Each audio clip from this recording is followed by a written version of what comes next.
Hey look, it's the arch.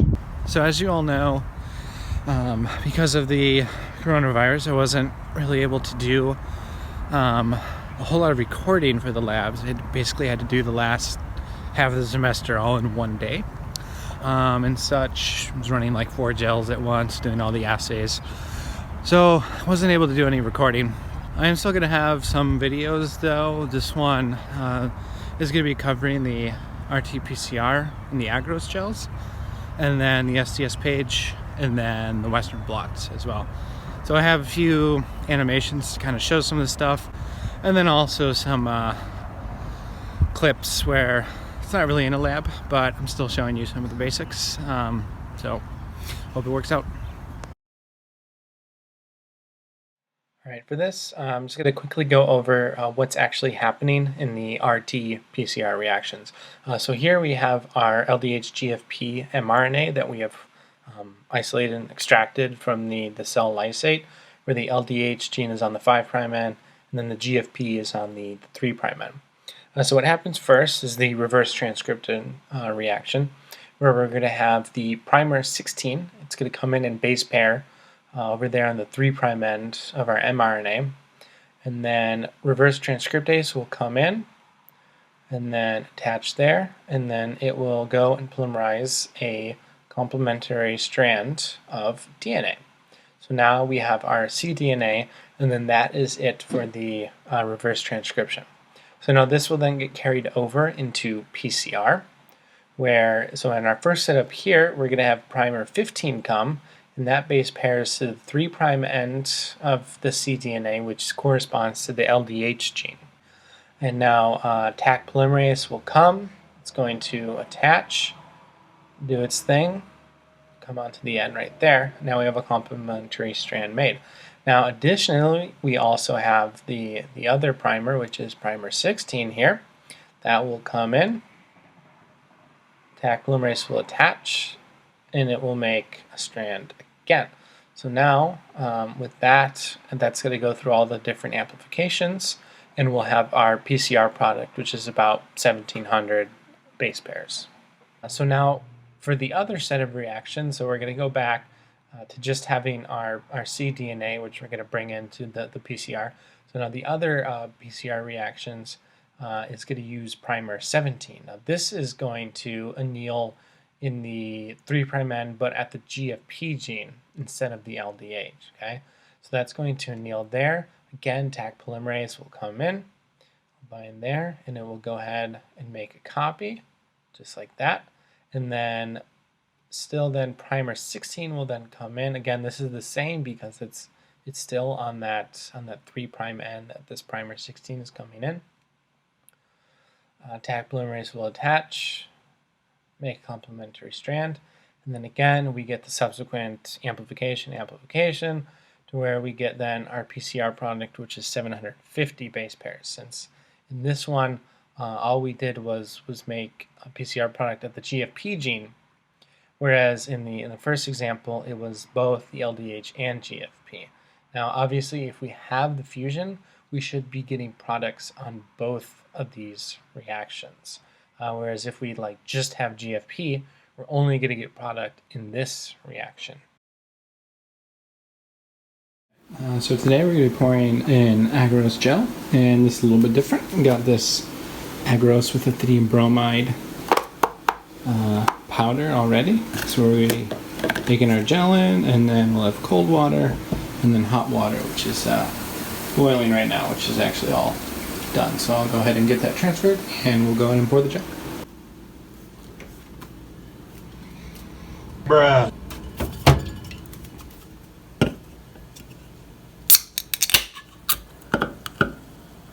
Got the hot water here.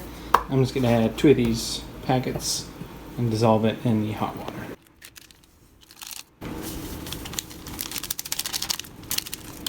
I'm just going to mix this up. Now you notice it's very red. That's due to the lithium bromide, and it kind of smells like strawberries. Don't let that fool you.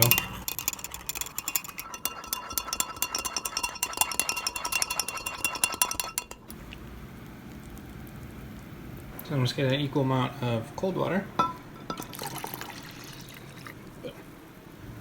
Now we're going to pour it into our gel mold here. Careful.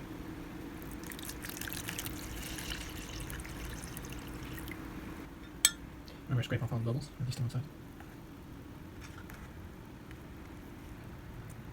And of course, you gotta remember our trusty comb. Just place that right in there. Just like that. Looks good. Excellent. Now we'll just store it in the fridge.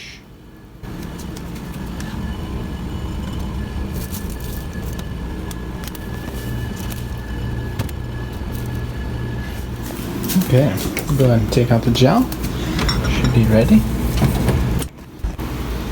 Then we got our gel running apparatus. Go ahead and set that right on in there. Got some TA buffer here. Let's go ahead and fill in the wells over there. That. And of course, put some on the gel itself. Perfect. I'll go ahead and slowly take out the comb.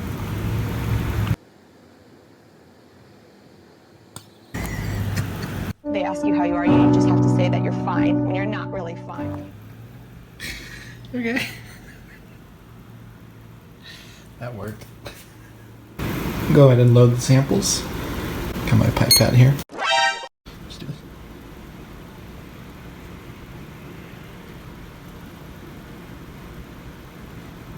Plug in power supplies. Got that lead right there. And then, of course, that lead right there. And that's okay. Go ahead and hook this up then to the power supply. And we'll start it. It's running.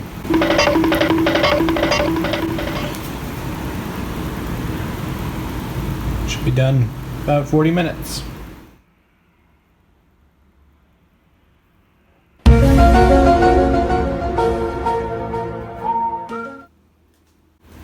Gel should be just about done now. Go ahead and turn off the power supply, unplug everything here, and we have our gel where we can go ahead and image it.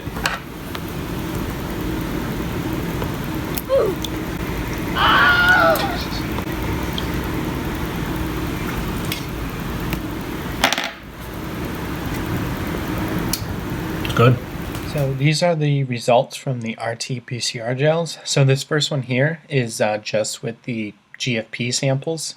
And you can clearly see that the RT-PCR samples didn't work very well. They are very smeary. They have a few bands at lower molecular weights, around maybe like 300 or 400 base pairs, but they're clearly not our products. If you look at the positive samples in each one, you can see where our expected product is, and we see absolutely nothing there. Because the positive samples worked and gave us product, this means that the PCR reaction is working just fine. So the problem is really coming in the RT portion. I will go on the side that there's something inhibitory from the RT that's going into the PCR, because clearly there is something going on in the RT. This is evident in the fact that if you look at it compared to the lysate that just went into the PCR, even though they're smearing, that's still indicative that something is happening, including those lower molecular weight bands. So clearly something is happening in the RT reaction, but there's nothing really happening in the PCR reaction. Now the lysates to PCR, ideally since we use the DNase treatment, these should be negative. They shouldn't have any bands. So this can either mean that our DNase treatment wasn't efficient enough or the primers were contaminated now. So we will look at this gel right here, and you can clearly see that at the lysate and PCR there is no bands, especially in the LDH-GFP. So that's good. So that means that our DNase treatment actually worked. There was no more plasmid DNA left over. Now, over in the GFP only reactions, there are some slight bands, and I am attributing that to contamination of the primer 17. Now, for the previous gel, I had used last year's primer stocks, Whereas for this one, I made fresh dilutions of the primer stocks. And in the LDH-GFP, there is absolutely no bands, which means that obviously the DNase treatment worked.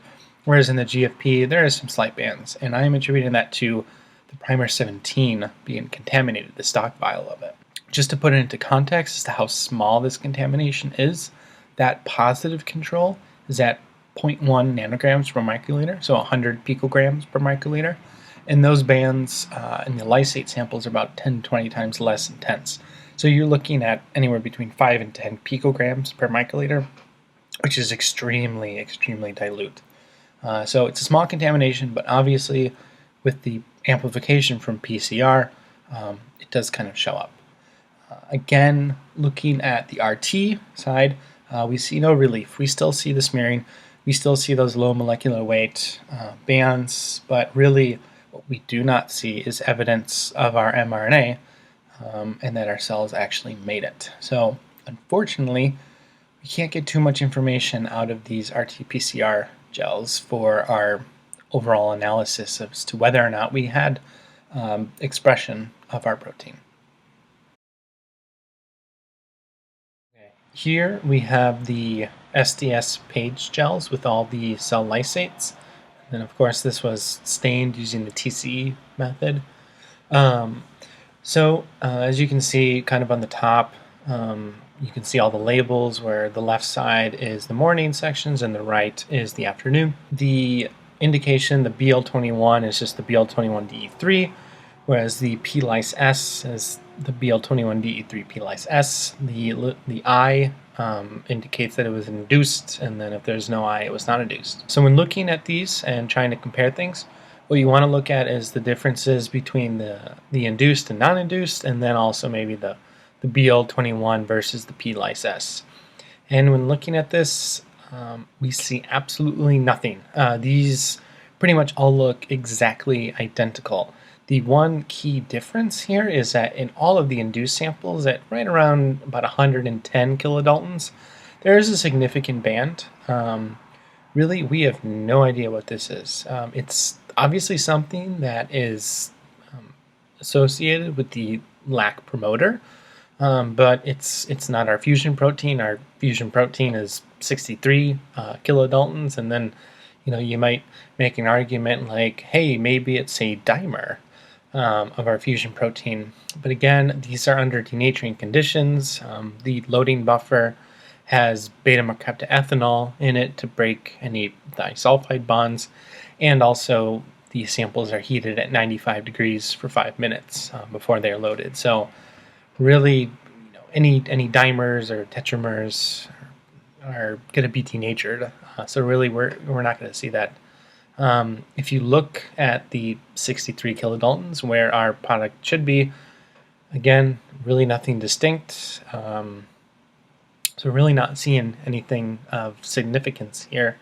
As we discussed in class, the way that this fusion gene is set up, you can't have expression of just LDH or just GFP. Maybe you might be able to make an argument for just LDH, but just GFP, there's no way it's going to happen. It's because whenever the gene is expressed, the LDH is first and then the GFP. So if you're going to have GFP, you also have to have LDH, which means you have to have the fusion. And we just don't see that. There is some bright spots, kind of wherever GFP would be, which is at around 27 kilodaltons. But again, since you can't just express GFP on its own, that is not it. So really, this is kind of showcasing why whenever you're analyzing straight up cell lysates, SDS-PAGE is maybe not the best option. If you have a protein that's expressed a lot and you have a lot of it, you might be able to see some differences. But when you have very little expression, it would be near impossible to see some of these differences, to where all of these just naturally occurring proteins might completely wash out what you are looking for. This is why techniques like Western Blot are a lot more beneficial towards this type of analysis. Okay, so here we have a Western Blot setup. So this is essentially taking it out of the iBlot device, where we have our paper with our protein on the paper. So now this is the LDH portion, and then this is the GFP portion of it. Now the first thing that we do in a Western Blot after the transfer is to add the blocking buffer. Now this has skim milk in it, and basically what that means is that there's just a bunch of albumin protein in it, and that's going to block the rest of the paper. So anything that doesn't have any protein on it will just be blocked by the albumin. So the albumin is added, and it's going to take up all those empty spaces. So now the next step is to add the antibody. So now the antibody is a protein, which means that it would normally stick to the paper and interact with it, which is why the blocking buffer with the albumin is added, because we don't want any of the antibodies sticking to the paper. All we want it to do is interact with our protein of interest. Now for this one, we are using anti-LDH, which means that it is going to interact with this LDH portion right here. So now the antibody is added. It will bind with the LDH. This anti-LDH antibody also has a horseradish peroxidase component on it. Now that's going to come into play because that will react with our dye compound in order to give us an actual colored band. So we'll go ahead and add the TMB substrate. Horseradish peroxidase will react and then make a colored product. Now what this does is that means that the only place where a band shows up is where our original fusion protein was. Now this is really good for whenever you have a dirty sample like a cell lysate, where there's a lot of proteins in there. And if you want to, do a quick, qualitative analysis on it, on a protein amount, a Western blot is really going to be the way to go if you can find the antibody for your protein of interest. Otherwise, you would have to, do some kind of purification steps in order to purify out your enzyme from cell samples, and that just is labor-intensive, time-intensive. This one, you can take your cell lysate directly onto SDS-PAGE, do a Western blot, compare your samples with this method. All right, so I got the gel all wrapped up in the blotting paper here. So go ahead and stick this into the iBlot and go ahead and do the transfer.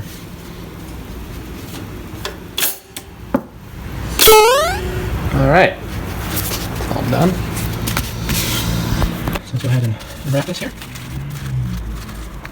All right, now presumably the proteins are on this paper right here. So what we're gonna do is add some of the 1-XTBST with 10% skim milk. Blocking buffer. He needs some milk! Okay. And then we're going to put that in the fridge overnight. 24 hours. Right. So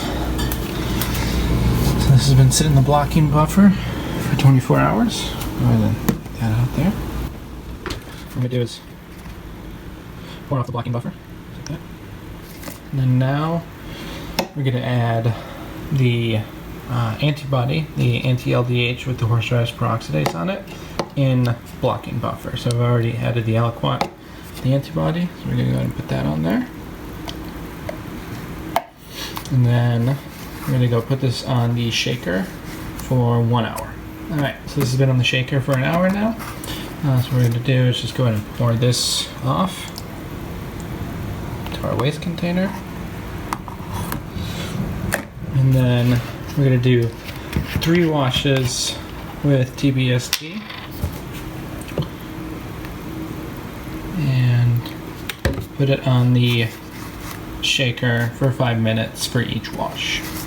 Alright, so now that we're done with the final wash, what we're going to do is add the TMB substrate, which is in here. So I'm going to add this just a little bit to cover it. And then we're just going to kind of slowly mix it until we start to see some of the bands form. Once you start to form, go ahead and pour it off and wash it real quickly with water. Keep going.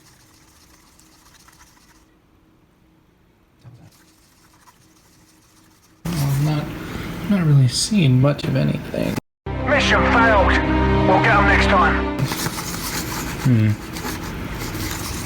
Maybe try.